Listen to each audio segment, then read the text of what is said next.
My brother's last text said, "Don't follow me." Then his signal vanished.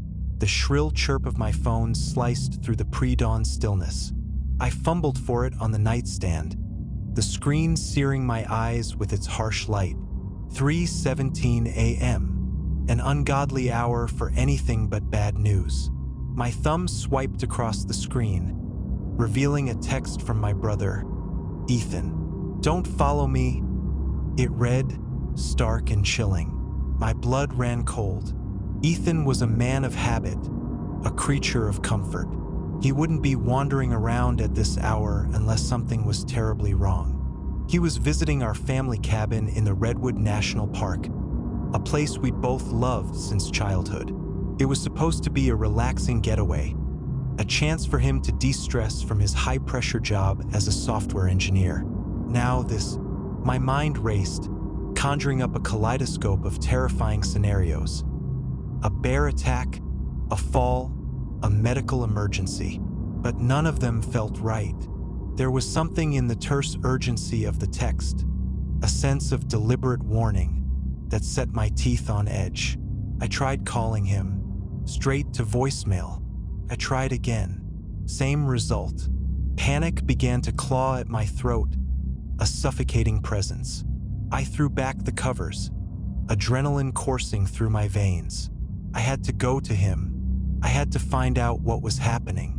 I dressed with frantic haste, pulling on jeans, a thick sweater, and hiking boots. I grabbed my keys, wallet, and a flashlight, shoving them into my backpack. As I headed out the door, I sent a text to my friend, Sarah, a park ranger in the Redwood National Park. "Ethan's in trouble at the cabin." Last text said, "Don't follow me. Heading there now." I knew she was off duty, but I hoped she'd see the message soon. The drive to the cabin was a blur of anxious thoughts and white-knuckle grip on the steering wheel. The highway was deserted, the darkness pressing in on all sides. My headlights cut through the inky blackness, illuminating only a small circle of the road ahead. The towering redwoods loomed like silent sentinels, their massive trunks disappearing into the darkness above. Each rustle of leaves, each snap of a twig, sent shivers down my spine. The air grew heavy with a sense of foreboding, a feeling that I was entering a place where I didn't belong. As I neared the turnoff for the cabin, I noticed something strange, a flicker of movement in the periphery of my vision. I slowed down, peering into the darkness. There, at the edge of the woods, I saw it again. A pair of eyes, glowing faintly in the darkness. They were watching me. I slammed on the brakes, my heart pounding in my chest. The eyes blinked, then vanished into the trees. I sat there for a moment, frozen with fear. What was that? A deer? A coyote? Or something else entirely? I shook off the feeling of dread and pressed on, determined to reach Ethan. The dirt road leading to the cabin was even more treacherous than I remembered, riddled with potholes and obscured by fallen branches. I navigated it slowly, my headlights sweeping across the dense foliage on either side. Finally, the cabin came into view. It was a small, rustic structure, nestled in a clearing among the trees. The windows were dark, the silence broken only by the chirping of crickets. I parked the car and got out, my hand trembling as I reached for the flashlight. "Ethan," I called out, my voice echoing in the stillness. No answer. I walked towards the cabin, my flashlight beam cutting through the darkness. The front door was slightly ajar. I hesitated for a moment, a sense of unease washing over me. What was waiting for me inside? I pushed the door open and stepped into the cabin. The air inside was cold and stale, heavy with the scent of pine and damp earth. I swept the flashlight beam around the room. It was empty. The cabin was just as I remembered it. A simple living room with a stone fireplace, a small kitchen, and 2 bedrooms. Everything was in its place except for a sense of disarray, a feeling that something was not quite right. I checked the bedrooms. Empty. The beds were neatly made, but there was a small, muddy footprint on the floor in Ethan's room. My heart sank. He had been outside. I went back to the living room and noticed something on the coffee table that I had missed before. Ethan's phone. I picked it up. The screen was cracked, and the battery was dead. This was not like him. He was always meticulous about his phone, keeping it charged and protected. What had happened?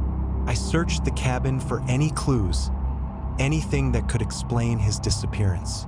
I found nothing. Frustration and fear gnawed at me. Where was he? What was he doing? And what had he meant by, "Don't follow me"? I decided to search the surrounding woods. Maybe he had just gone for a walk and gotten lost.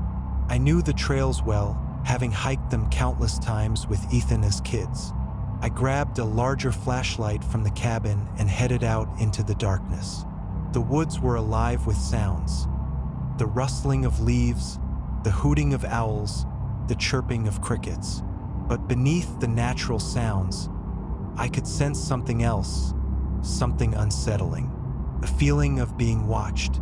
I followed the trail that led deeper into the forest, my flashlight beam cutting through the darkness. I called out Ethan's name, but my voice was swallowed by the trees. After about an hour of searching, I came to a clearing. In the center of the clearing was a large, ancient redwood tree. Its trunk was enormous, its branches reaching up towards the sky like gnarled fingers. And carved into the trunk of the tree was a symbol I had never seen before. It was a circle with a downward-pointing arrow inside it. The symbol was crudely carved, as if someone had done it in haste. I stared at it, a sense of dread creeping over me. What did it mean? Was it a sign? A warning? I took a picture of it with my phone and sent it to Sarah, hoping she might recognize it. As I was about to leave the clearing, I saw something else. Lying on the ground near the base of the tree was a small silver object. I picked it up. It was Ethan's lucky coin. He had carried it with him everywhere since he was a child. He said it brought him good luck. Why would he leave it here? And why would he be here in this remote clearing in the middle of the night? I felt a surge of fear, a premonition that something terrible had happened. I continued to search the woods, my flashlight beam sweeping across the undergrowth. After another hour, I found something else, a patch of disturbed earth, as if someone had been digging. I knelt down and examined the ground more closely. There were faint traces of blood. My blood ran cold. I started digging with my hands, frantically clawing at the earth. After a few minutes, I uncovered something, a piece of cloth. It was part of Ethan's shirt. My mind reeled. What had happened here? Had he been attacked? Was he still alive? I stood up, my body trembling with fear and exhaustion. I had to get help. I had to call the authorities. I turned to head back to the cabin, but then I heard something, a faint sound in the distance, a whisper. I stopped, my heart pounding in my chest. Was I imagining it? I listened intently. There it was again, a whisper carried on the wind. It sounded like Ethan's voice. He was calling my name. "Olivia," he whispered. "Don't follow." I hesitated. He had warned me not to follow him, but I couldn't leave him. I had to find him. I followed the sound of his voice, pushing through the dense undergrowth. The woods grew darker, the trees closing in around me. The air became thick with a sense of oppression, a feeling that I was entering a place that was not meant for humans. After what seemed like an eternity, I came to a ravine. It was deep and dark, the bottom hidden from view. I could hear the sound of rushing water. And then I heard Ethan's voice again, coming from the bottom of the ravine. "Olivia," he whispered, "help me."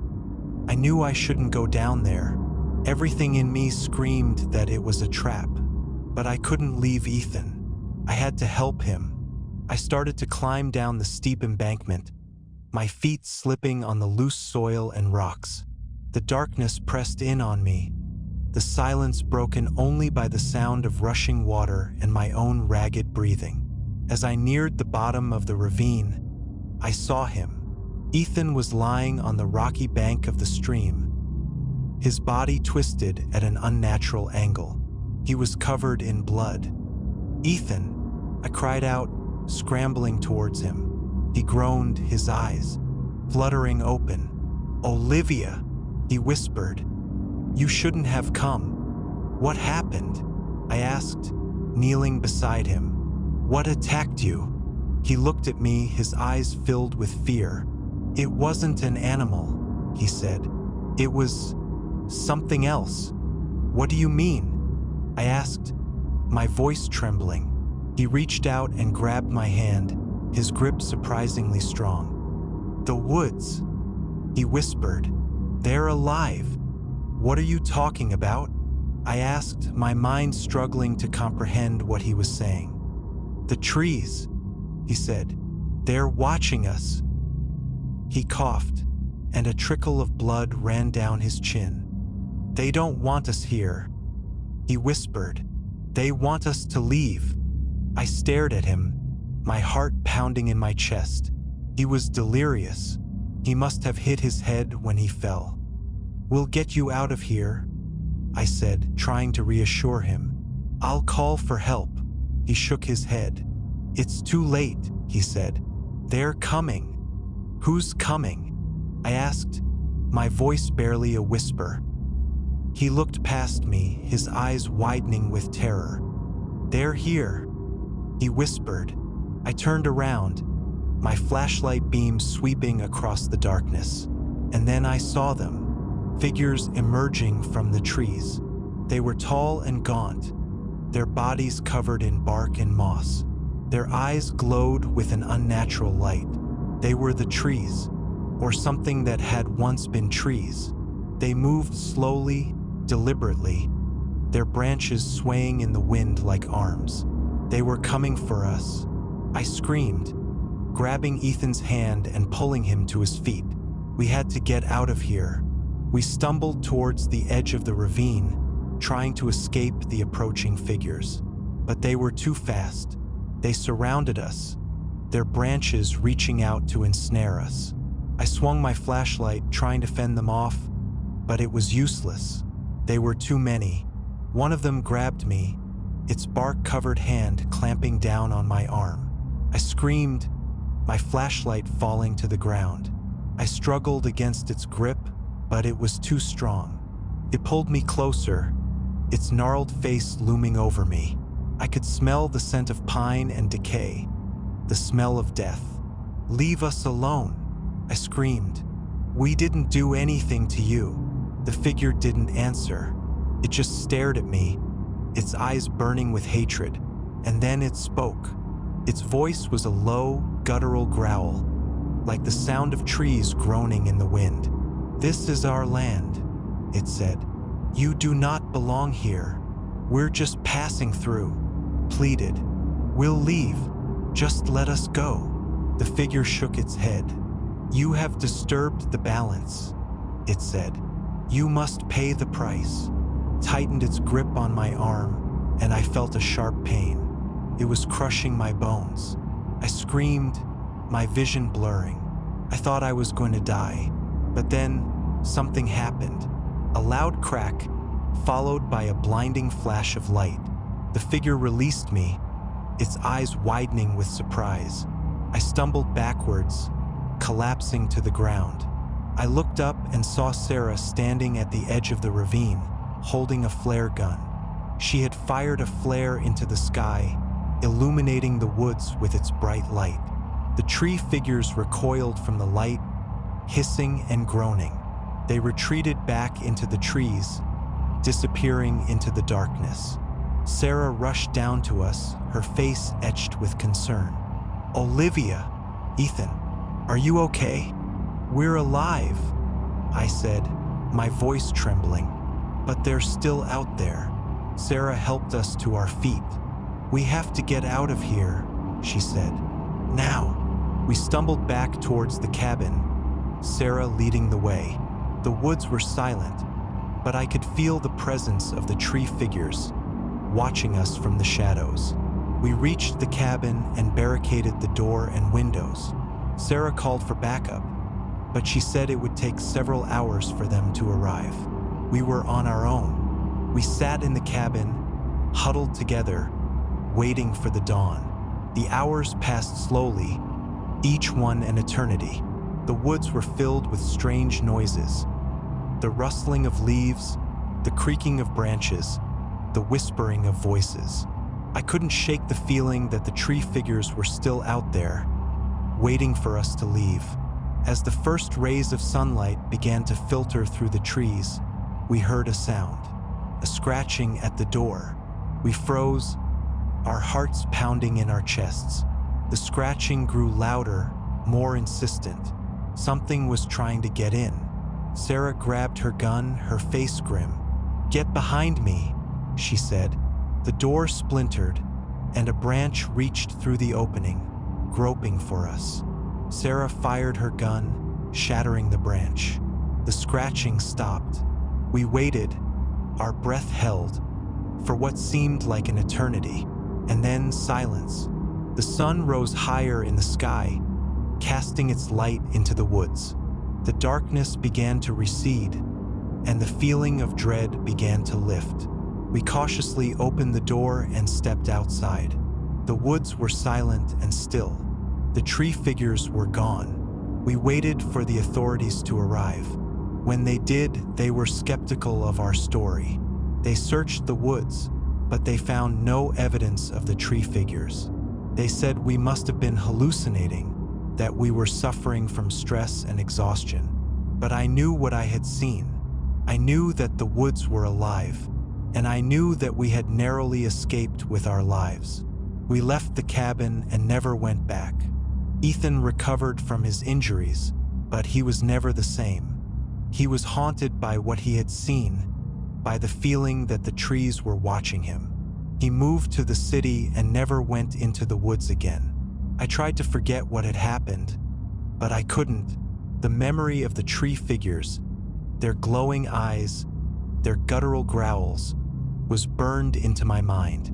I knew that they were still out there, waiting for anyone who dared to disturb their land. I never went into the woods again either, always with a lingering sense of dread and an understanding that some mysteries are best left unsolved, that some places are best left untouched because sometimes the stories we tell ourselves to explain the unknown are far less terrifying than the reality that lies beneath the surface. And sometimes the trees are more than just trees.